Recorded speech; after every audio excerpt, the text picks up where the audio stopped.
Now it's time to step it up. Let's take this manual test case that we've got and automate it through Tricentis Tosca's model-based test automation approach. Remember, speed changes everything.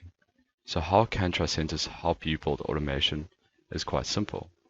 Once we have a defined test case in qTest, we can convert this test to a test inside Tosca Commander. This will push the test case through to Tosca, where the manual testers, who are now automation specialists, can take these test cases and build up automation. Tricentis Tosca is built with user experience in mind, and through a streamlined and familiar looking UI, the automation specialist can immediately identify where to go. Starting off in our test case section, you will see that we have an imported qTest folder, which has a test case that we pushed from qTest to Tosca, with all its relevant description. Starting off, let's look at taking a module, in fact one that we've already created. This is the vehicle type selection. This will create our first test step.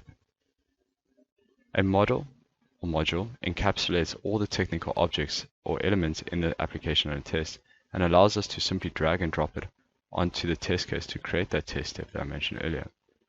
We can then enter the value like click, which will drive Tosca to click on a specific truck link.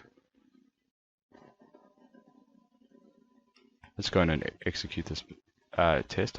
Before we do that, let's take another pre-built or pre-packaged module called OpenURL, because of course we have to have the application open for us. So the OpenURL, we just drag and drop that onto the test case section, move it up, and then enter the URL there.